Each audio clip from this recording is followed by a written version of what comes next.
নমস্কাৰ, আজি হৈছে 2 মাৰ্চ সোমবাৰ। এই মুহূৰ্তত সমগ্ৰ ৰাজ্যবাসীৰ বাবে আহি পৰিছে আজি সন্ধিয়াৰ বহুকেইটা ডাঙৰ খবৰ। জনাইছোঁ আজি সন্ধিয়াৰ প্ৰথমটো ব্ৰেকিং নিউজ। মধ্যপ্ৰাচ্যৰ যুদ্ধৰ এটি ডাঙৰ খবৰ। ইৰাণৰ শক্তি দেখি এইবাৰ স্তম্ভিত হৈ পৰিছে আমেৰিকা আৰু ইজৰাইল। ইছলামিক শক্তিৰ একতাত এতিয়া চিন্তিত হৈ পৰিছে ডোনাল্ড ট্ৰাম্প। অসহায় ট্ৰাম্পে বিচাৰিছে ব্ৰিটেইনৰ সহায়। এক ডাঙৰ খবৰ জনাইছোঁ সমগ্ৰ ৰাজ্যবাসীক। এইবাৰ ইৰাণৰ শক্তি দেখি স্তম্ভিত হৈ পৰিছে আমেৰিকা আৰু ইজৰাইল। ইছলামিক শক্তিৰ একতাত এইবাৰ চিন্তিত হৈ পৰিছে ট্ৰাম্প। অসহায় ট্ৰাম্পে বিচাৰিছে ব্ৰিটেইনৰ সহায় আৰু ট্ৰাম্পৰ অনুৰোধ লৈ এইবাৰ সঁহাৰি ব্ৰিটেইনৰ।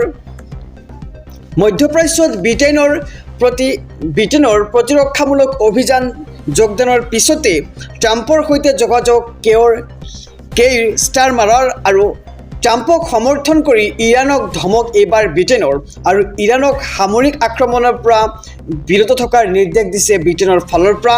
আৰু মধ্যপ্ৰাচ্যত শক্তি আৰু নিৰাপত্তা অক্ষুণ্ণ থাকিব লাগিব বুলি হুংকাৰ প্ৰদান কৰিছে ব্ৰিটেইনৰ ফালৰ পৰা।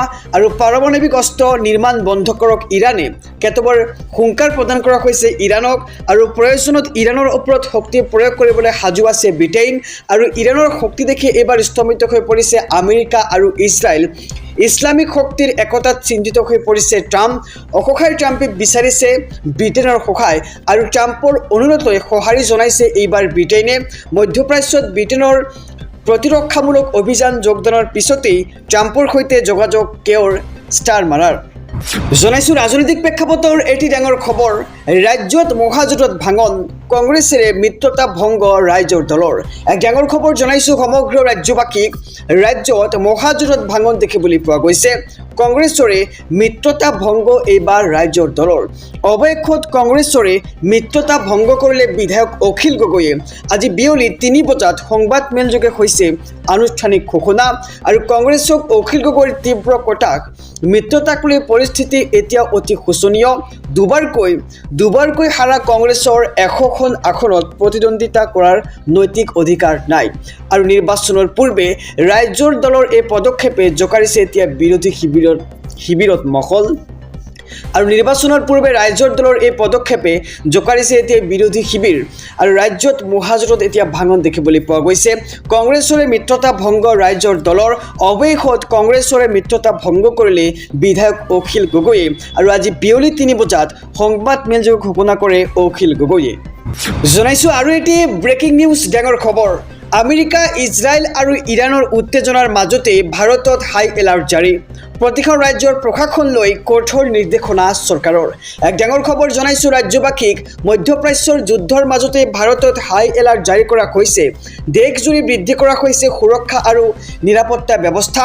উচতনিমূলক মন্তব্য আৰু হিংসাত্মক ঘটনা ৰোধিবলৈ সক্ষম হৈছে ভাৰত চৰকাৰ। দেশৰ প্ৰতিখন ৰাজ্য আৰু কেন্দ্ৰীয় শাসিত অঞ্চলত হাই এলাৰ্ট চৰকাৰৰ। ইৰাণ সমৰ্থক আৰু ইৰাণ বিৰোধী গোটৰ গতিবিধিত তীক্ষ্ণ নজৰ ৰখাৰ নিৰ্দেশ এইবাৰ চৰকাৰৰ। আৰু দেশৰ নিৰাপত্তা সংস্থাসমূহক সষ্টম হৈ থকাৰ নিৰ্দেশ দেশৰ প্ৰতিৰক্ষা মন্ত্ৰালয়ৰ।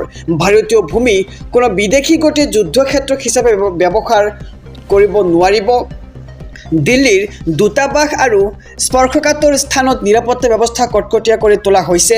আৰু আমেৰিকা আৰু ইজৰাইলৰ দূতাবাস ভৱন স্পৰ্শকাতৰ হিচাপে নিৰ্ধাৰণ। আৰু কনচুলেট, ইহুদী প্ৰতিষ্ঠান আৰু বিদেশী পৰ্যটকৰ সমাগম হোৱা ঠাইত বিশেষ নিৰাপত্তা নিয়োগৰ সিদ্ধান্ত। আৰু ইৰাণৰ সাংস্কৃতিক কেন্দ্ৰসমূহক নিৰাপত্তাৰক্ষীয়ে ঘেৰি ৰখাৰ ব্যৱস্থা। CCTV ফুটেজত নজৰ ৰখাৰ নিৰ্দেশ ৰাজ্যৰ আৰক্ষীক।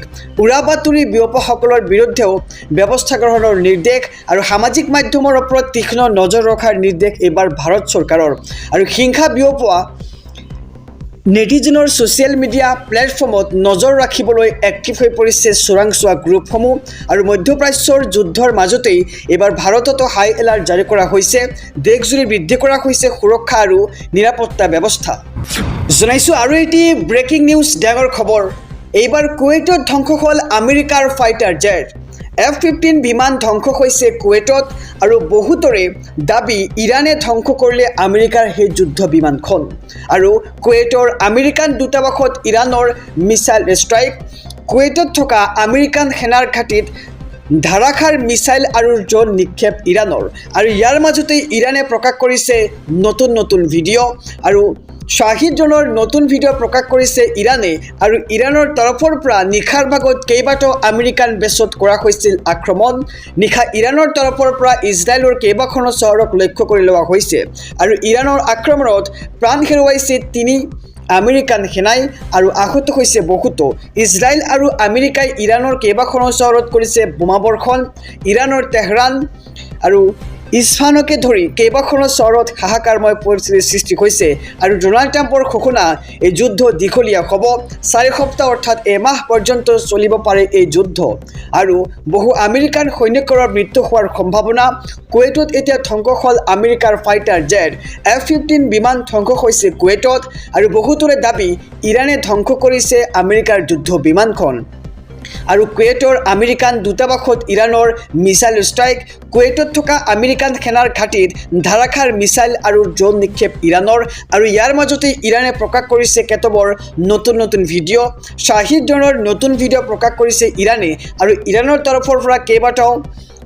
তৰফৰ পৰা নিশাৰ ভাগত কেইবাটাও আমেৰিকান বেছত কৰা হৈছিল আক্ৰমণ জনাইছোঁ মধ্যপ্ৰাচ্যৰ যুদ্ধৰ আৰু এটি ডাঙৰ খবৰ আমেৰিকা ইজৰাইলৰ বিৰুদ্ধে একত্ৰিত হৈছে এইবাৰ ইছলামিক শক্তি একগোট হৈছে হুটি আৰু হিজবুল্লাহ মধ্যপ্ৰাচ্যত এতিয়া ভয়ংকৰ যুদ্ধৰ দাবানল দেখিবলৈ পোৱা গৈছে এক ডাঙৰ খবৰ জনাইছোঁ সমগ্ৰ ৰাজ্যবাসীক ইজৰাইল আৰু আমেৰিকা আৰু ইৰাণৰ যুদ্ধত লেবাননক জোকাই লৈ বিপদ মাতিলে এইবাৰ ইজৰাইলে মহাশক্তিৰ আমেৰিকাৰ সামৰিক শক্তি ধ্বংস কৰিবলৈ একত্ৰিত হৈছে হুটি আৰু হিজবুল্লাহ লেবাননৰ ৰাজধানী বেইৰুটত আক্ৰমণৰ পিছতেই ইজৰাইলৰ হাইফাত এতিয়া ভয়ংকৰ বিস্ফোৰণ হিজবুল্লাৰ ৰকেট আৰু ড্ৰোন আক্ৰমণে ধ্বংস কৰিলে ইজৰাইলৰ তেল অভিভৰ বৃহৎ অঞ্চল ইৰাকী সেনাৰ ড্ৰোন আক্ৰমণ বাগদাদত থকা মাৰ্কিন সেনাৰ ঘাটিত আৰু নিহত হৈছে বহু আমেৰিকান সেনা জোৱান আয়াতুল্লাহ আলী খেমেনিৰ মৃত্যু আৰু ইজৰাইলৰ আগ্ৰাসনৰ বিৰুদ্ধে একত্ৰিত হৈছে ইছলামিক শক্তি মহাশক্তিধৰ আমেৰিকাকো ধূলিসাৎ কৰাৰ সংকল্প ইৰাণ ইৰাক আৰু লেবাননৰ ইজৰাইল আমেৰিকা আৰু ইৰাণৰ যুদ্ধত এতিয়া লেবাননক জোকাই লৈ বিপদ মাতিছে ইজৰাইলে আৰু মহাশক্তিধৰ আমেৰিকাৰ সামৰিক শক্তি ধ্বংস কৰিবলৈ একত্ৰিত হৈছে হুটি আৰু হিজবুল্লাহ লেবাননৰ ৰাজধানী বেইৰুটত আক্ৰমণৰ পিছতেই ইজৰাইলৰ হাইফাত ভয়ংকৰ বিস্ফোৰণ আৰু হিজবুল্লাৰ ৰকেট আৰু ড্ৰোন আক্ৰমণে ধ্বংস কৰিলে ইজৰাইলৰ তেল অভিভৰ বৃহৎ অঞ্চল ইৰাকী সেনাৰ ড্ৰোন আক্ৰমণ বাগদাদত থকা মাৰ্কিন সেনাৰ ঘাটিত আৰু নিহত হৈছে বহু আমেৰিকান সেনা জোৱান জনাইছোঁ আৰু এটি ব্ৰেকিং নিউজ ডাঙৰ খবৰ বিপদে লগ এৰা নাই এইবাৰ আমেৰিকান সেনাক লক্ষ্য কৰি ইৰাকত নিক্ষেপ কৰা হৈছে ড্ৰোন আৰু বাগদাদত হাই এলাৰ্ট জাৰি কৰা হৈছে এক ডাঙৰ খবৰ জনাইছোঁ মধ্যপ্ৰাচ্যত পুনৰ চৰম উত্তেজনাই বিৰাজ কৰিছে ইৰাকৰ ৰাজধানী বাগদাদত ড্ৰোন আক্ৰমণ আৰু বাগদাদা বিমানবন্দৰত থকা আমেৰিকান সামৰিক বাহিনীক লক্ষ্য কৰি আক্ৰমণ কৰা হৈছে আমেৰিকান বাহিনীলৈ লক্ষ্য কৰি বিস্ফোৰক ড্ৰোন নিক্ষেপ কৰা হৈছে এই ভয়াৱহ আক্ৰমণৰ পাছতেই ইছলামিক ৰেজিষ্টেন্সৰ দায়িত্ব স্বীকাৰ আৰু ইৰাকৰ পৰা আমেৰিকান সৈন্যক বহিষ্কাৰৰ হুংকাৰ চিয়া মিলিচিয়াৰ আৰু আক্ৰমণৰ ক্ষয়ক্ষতিৰ তথ্য এতিয়াও গোপন ৰাখিছে আমেৰিকান সেনাই অঞ্চলটোত জাৰি কৰা হৈছে হাই এলাৰ্ট আৰু মধ্যপ্ৰাচ্যত পুনৰ চৰম উত্তেজনাই বিৰাজ কৰিছে ইৰাকৰ ৰাজধানী বাগদাদত ড্ৰোন আক্ৰমণ আৰু বাগদাদ বিমানবন্দৰত থকা আমেৰিকান সামৰিক বাহিনীক লক্ষ্য কৰি আক্ৰমণ আৰু আমেৰিকান বাহিনীলৈ লক্ষ্য কৰি বিস্ফোৰক ড্ৰোন নিক্ষেপ কৰা হৈছে